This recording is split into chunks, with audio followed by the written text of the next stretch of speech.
بسم اللہ الرحمن الرحیم۔ السلام علیکم، میں ہوں ام موسیٰ۔ آج کا عنوان ہے نئی امید۔ ابتسام اور اس کے دوست بار بار شکست کھا کر تھک چکے تھے۔ پتہ نہیں کیا ماجرا تھا کہ بے حد محنت کرنے کے باوجود وہ لوگ بیت بازی کا مقابلہ جیتنے سے رہ جاتے۔ ابتسام جماعت ششم کا ایک طالب علم تھا۔ وہ تھا تو بہت ذہین، مگر اس کی یہ عادت بہت بری تھی کہ اگر کوئی اس کو کسی اچھی بات سے آگاہ کرتا یا اسے کچھ اچھی چیز سکھانے کی کوشش کرتا یا اسے کچھ سمجھاتا تو وہ اس بات کو ایک کان سے سنتا اور دوسرے سے نکال دیتا۔ یہی نہیں بلکہ وہ اپنے بڑوں کا بھی احترام نہ کرتا تھا۔ کسی کی جیت یا کامیابی پر وہ اس سے حسد کرتا تھا۔ وہ اس اسکول میں جماعت سوئم سے پڑھتا آ رہا تھا اور اس کی دوستی ساحر، شارق اور عمیر سے ہوئی، جو اس جماعت کے سب سے اچھے بچے تھے۔ ابتسام ایک گندی مچھلی کی مانند ان کی صحبت میں رہا تو اس نے سارے تالاب کو گندا کرنے کا کام کیا اور نتیجتاً ساحر، شارق اور عمیر بھی اسی کی طرح بن گئے۔ یوں وہ چاروں اپنی کلاس کے سب سے بد اخلاق بچے بن گئے۔ ان چاروں کا پسندیدہ مشغلہ بیت بازی تھا، اسی لیے وہ اپنے اسکول کی باقی مقابلوں میں حصہ لینے کی بجائے صرف بیت بازی کا مقابلے میں ہی حصہ لیتے۔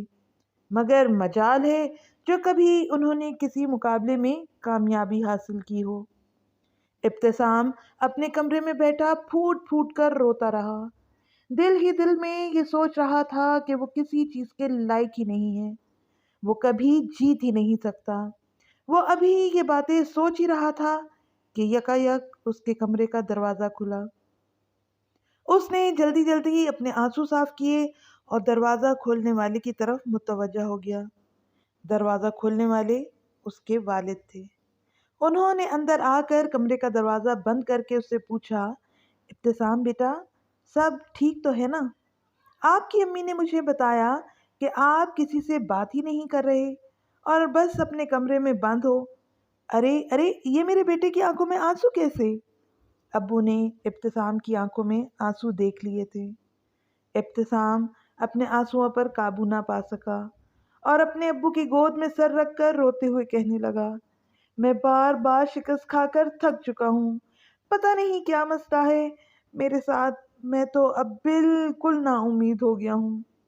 اس کے ابو نے اسے سمجھاتے ہوئے کہا، نہیں میرے بچے، ایسا نہیں کہتے، چلو میں تمہیں تمہارے ہارنے کی وجہ بتاتا ہوں۔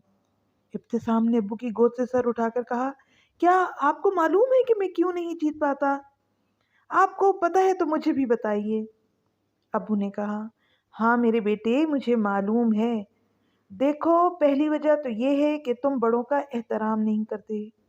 کیا تمہیں پتہ ہے کہ بڑے اگر بچوں سے کچھ کہتے ہیں تو وہ ان کے فائدے کے لیے ہی کہتے ہیں۔ انہوں نے اپنی زندگی میں جو مشکلات جھیلی ہوتی ہیں ان سے وہ اپنے تجربات لیے ہوتے ہیں۔ وہ اپنے بچوں کو اس لیے بتاتے ہیں تاکہ وہ ان سے ہوشیار رہیں۔ ابتسام ان کی باتوں کو غور سے سن رہا تھا۔ ابو نے پھر کہنا شروع کیا، جو بچے بڑوں کا کہنا مانتے ہیں وہ ہمیشہ کامیاب ہوتے ہیں۔ اور پھر دوسری وجہ یہ ہے کہ آپ کسی اور کی کامیابی پر اس سے حسد کرنے لگتے ہو اور اس کے ساتھ برا سلوک کرنے لگتے ہو۔ بیٹا پتہ ہے، اگر ہم کسی سے حسد کرتے ہیں یا کسی کا برا چاہتے ہیں تو ہمارے ساتھ بھی برا ہی ہوتا ہے۔ اس سے دوسروں کو کچھ نہیں ہوگا بلکہ ہمارا ہی نقصان ہوگا اور کوئی ہمیں پسند بھی نہیں کرے گا۔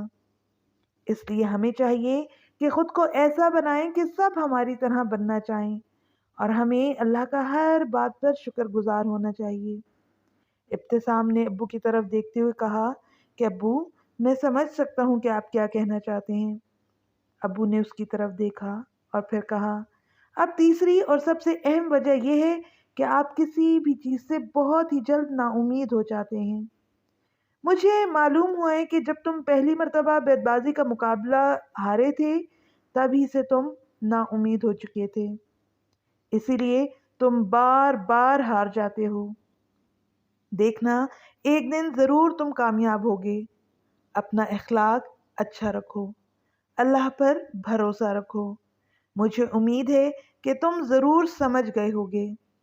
ابو کی باتیں سن کر ابتسام نے اپنی بھیگی ہوئی آنکھوں کو صاف کیا اور کہا، ابو آپ بالکل ٹھیک کہتے ہیں، میں اب آپ کی تمام باتوں پر عمل کروں گا اور کبھی بھی اللہ سے نا امید نہیں ہوں گا۔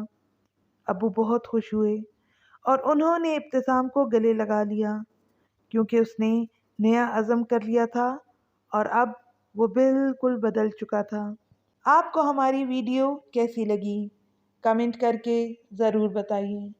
اگر آپ ایسے ہی اسلامک اور موٹیویشنل ویڈیوز دیکھنا چاہتے ہیں تو ہمارے چینل کو سبسکرائب کر دیں اور ساتھ ہی گھنٹی کے نشان کو دبا دیں تاکہ آئندہ آنے والی ویڈیوز آپ تک پہنچ سکیں۔ شکریہ۔